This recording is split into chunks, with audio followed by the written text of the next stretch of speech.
Happy Halloween.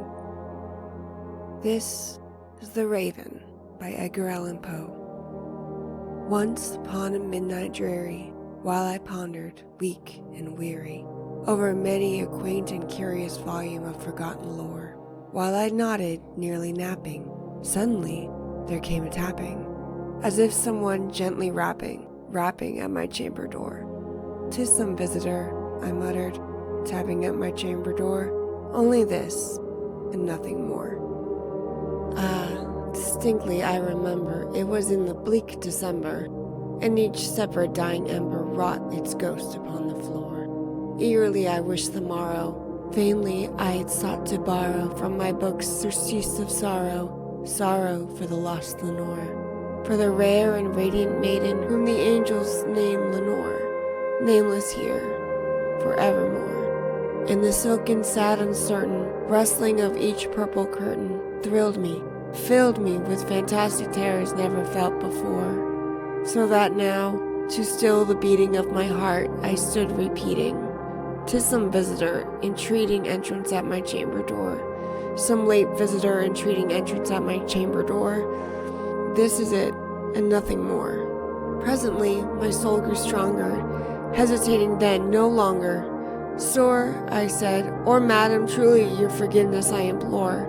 But the fact that I was napping, and so gently you came rapping, and so faintly you came tapping at my chamber door, that I scarce was sure I heard you. Here I opened wide the door, darkness there, and nothing more." Deep into that darkness peering, long I stood there wondering, fearing, doubting, dreaming dreams no mortal ever dared to dream before. But the silence was unbroken, and the stillness gave no token, and the only word there spoken was the whispered word, "Lenore." This I whispered, and an echo murmured back the word, "Lenore." Merely this, and nothing more. Back into the chamber turning, all my soul within me burning. Soon again I heard a tapping, somewhat louder than before. "Surely," said I, "surely that is something at my window lattice. Let me see then what thereat is, and this mystery explore. Let my heart be still a moment, and this mystery explore. 'Tis the wind, nothing more."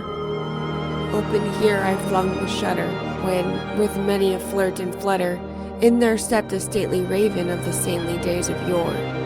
Not the least obeisance made he, not a minute stopped or stayed he, but, with mine of lord or lady, perched above my chamber door, perched upon a bust of Pallas just above my chamber door, perched, and sat, and nothing more. Then this ebony bird beguiling my sad fancy into smiling, by the grave and stern decorum of the countenance it wore.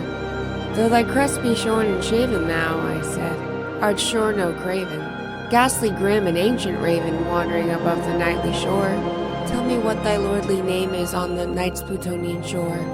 Quoth the raven, "Nevermore." Much I marveled this ungainly fowl to hear discourse so plainly, though its answer little meaning, little relevancy bore. For we cannot help agreeing that no living human being ever yet was blessed with seeing bird above his chamber door, bird or beast upon the sculptured bust above his chamber door, with such a name as Nevermore. But the raven, sitting lonely upon the placid bust, spoke only that one word, as if his soul in that one word he did outpour. Nothing further than he uttered, not a feather than he fluttered, till I scarcely more than muttered, "Other friends have flown before. On the morrow he will leave me, as my hopes have flown before." Then the bird said, "Nevermore." Startled at the stillness broken by reply so aptly spoken. "Doubtless," said I, "what it utters is its own stock and store, caught from some unhappy master whose unmerciful disaster followed fast and followed faster, till his songs one burden bore, till the dirges of his hope that melancholy burden bore, of nevermore." But the raven still beguiling all my fancy into smiling, straight I willed a cushioned seat in front of bird and bust and door. Then upon the velvet sinking, I betook myself to linking fancy unto fancy, thinking what this ominous bird of yore, what this grim, ungainly, ghastly, gaunt, and ominous bird of yore meant in croaking, "Nevermore." This I sat engaged in guessing, but no syllable expressing to the fowl whose fiery eyes now burned into my bosom's core. This and more I sat divining, with my head at ease reclining, on the cushion's velvet lining what the lamplight gloated o'er, but whose velvet violet lining with the lamplight gloating o'er, she shall press, nevermore. Then methought the air grew denser, perfume from an unseen censer, swung by seraphim whose footfalls trickled on the tufted floor. Wretch!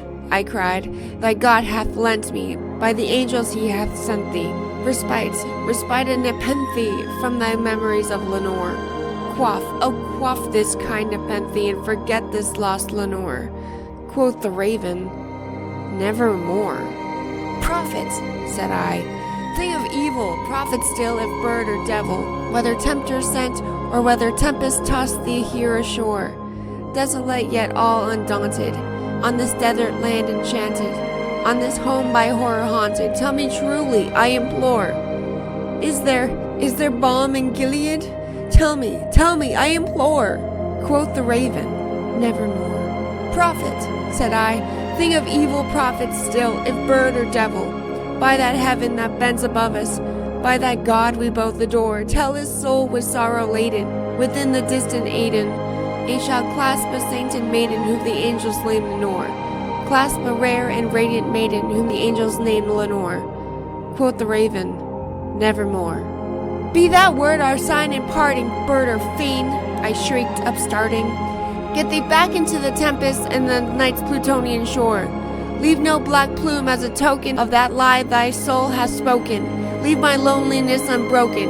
Quit the bust above my door. Take thy beak from out my heart, and take thy form from off my door. Quoth the raven, nevermore.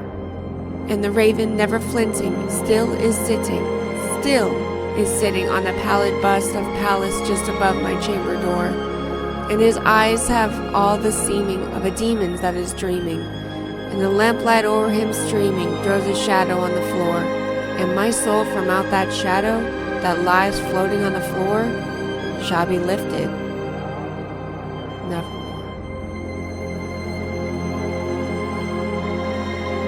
Thanks for enjoying this poem with me on Halloween, my favorite holiday. And you'll hear me in 2 weeks for a deep dive into all the mythology that is in this poem. And trust me, there is a lot, especially the words that are difficult to pronounce. Happy Halloween! If you enjoyed this, please subscribe and click that like button and share with your friends.